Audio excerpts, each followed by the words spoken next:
And I did that non-stop. Watch as much as you can and have an opinion about it. Because really the job is mostly about having an opinion. That's I always say, that we're not being paid in the writer's room to type. You're paid for your opinion.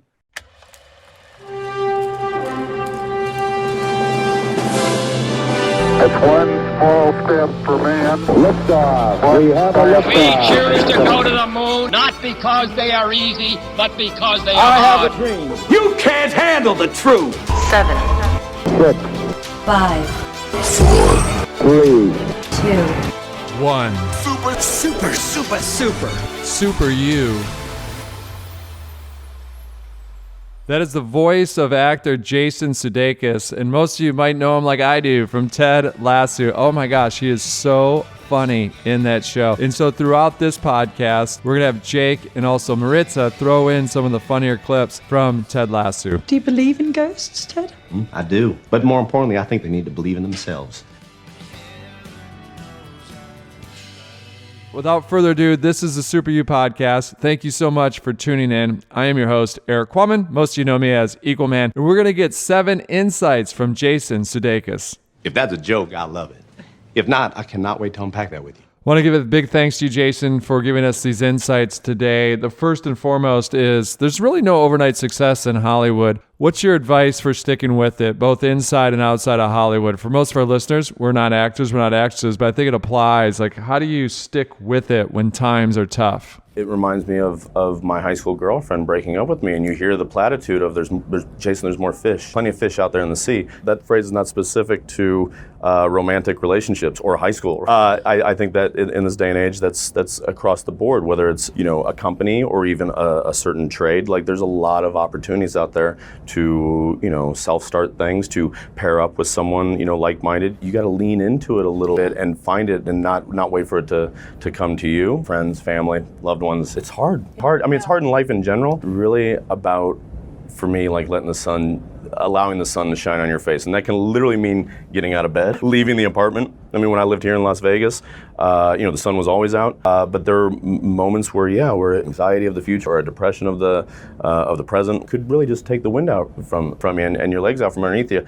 Luckily, I had this medicine that was showbiz that could be like the show must go on, and I had to be at the theater at 7:30 for an 8 o'clock show. So I had to do it, and then again being around like that energy of an audience laughing with you or times at you, and the friends making you laugh can really make you frown and turn upside down, as they say. But not being afraid to ask for help too. I'd hate to see you and Michelle Obama arm wrestle, but I wouldn't be able to take my eyes off it either.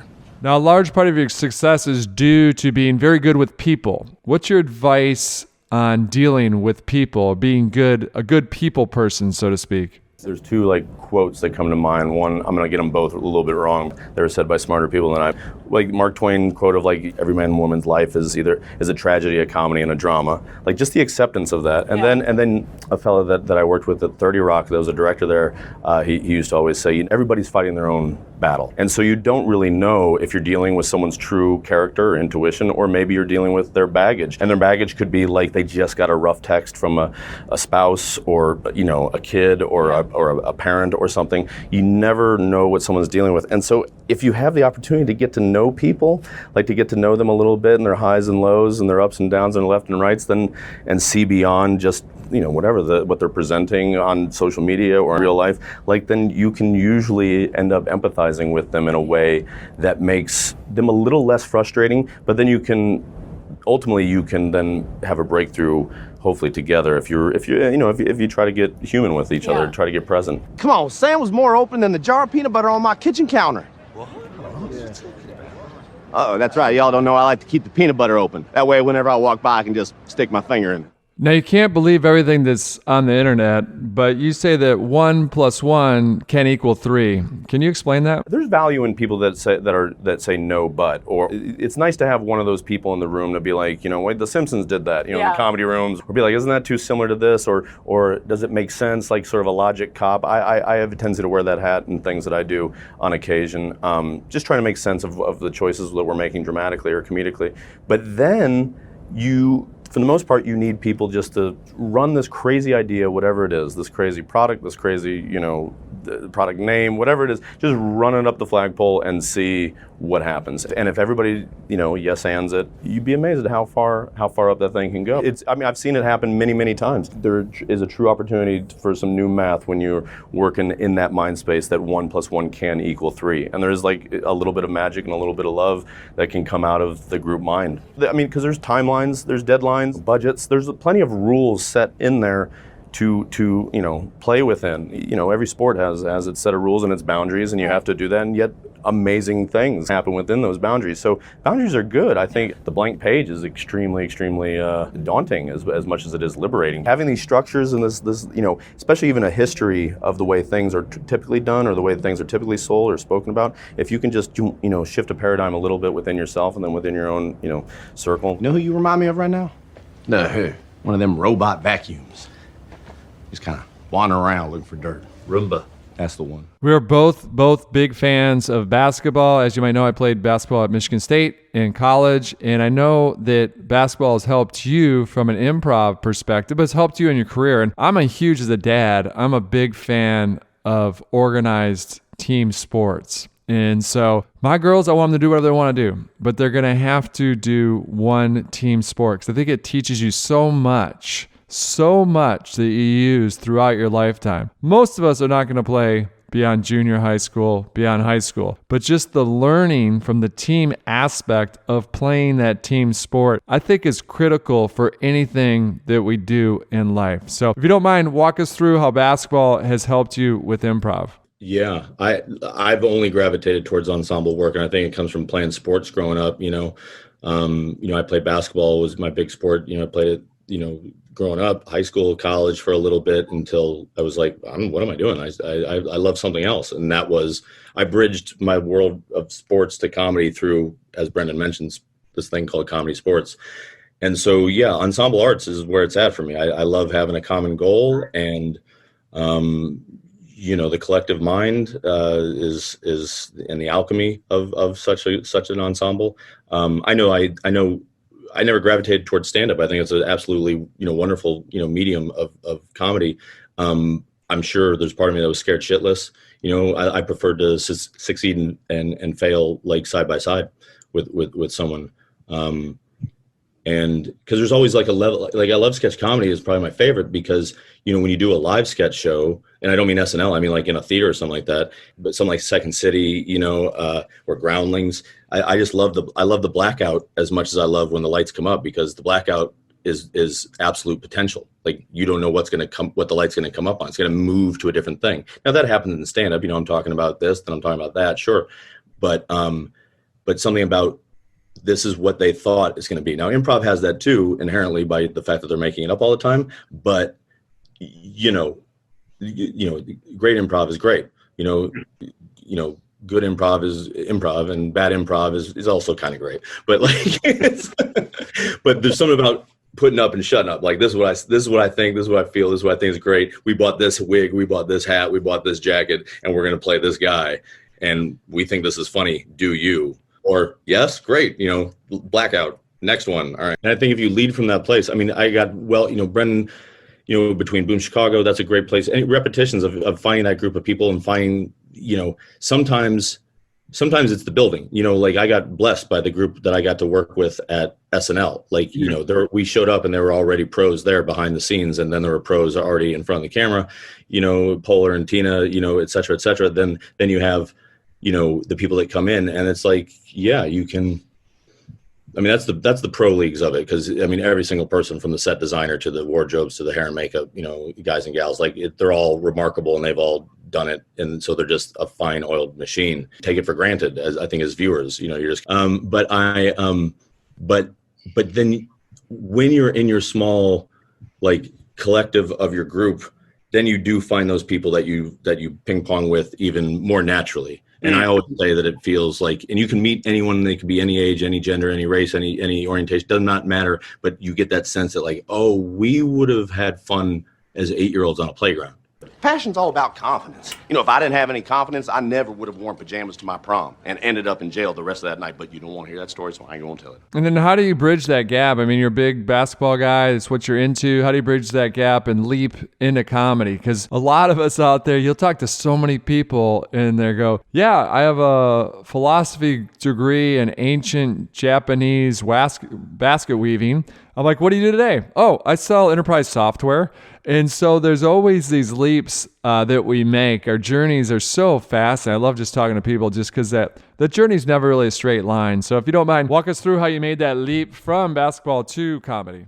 I've always been so lucky to be surrounded by funny people, like my own family, but then my friends growing up, Terry Maher, Ryan Landry, like Brett Becker, who I used to make videos with, like just the funniest guys. Like I've watched videos that I made back then and they blow me out of the water. Like, I mean, I'm just like, any like proclivity or like instinct I have to be a straight man is from being friends with these guys and just letting them go and just sort of like setting them up.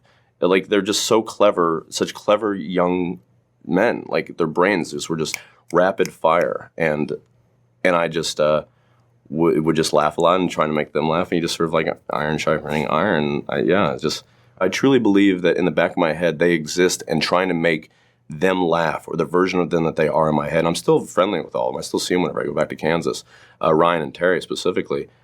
Like if I'm doing something that would make them laugh, then I feel like I'm being I've acquired people along the way. Certainly, Mick Napier in Chicago, Lorne Michaels, Will Forte, Kristen Wiig, Olivia, my sisters. I've acquired all. I have a Greek chorus in my head that I sort of respond to.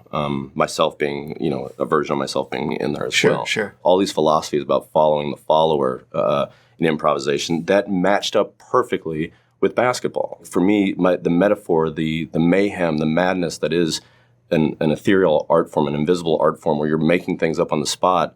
It helped having these sort of tenets that I knew from, a sport, again, that you could work on as an individual. I could read all about improvisation. I could, increase my reference level and take in all this information, work on stuff alone. But at the end of the day, how I interact and how I vibe with you in the scene and how we pass the ball back and forth. And when you're hot, feed you. And when I'm hot, know when I got to take it, was all mapped from all these years playing basketball. How worried are you about the threat of relegation?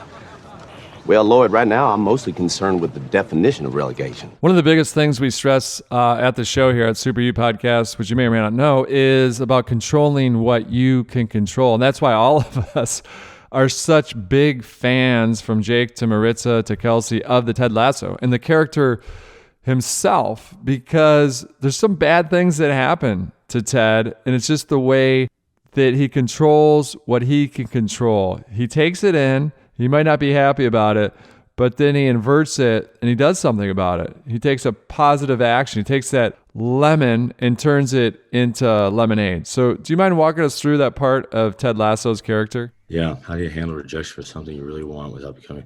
Know that there's always something else, too.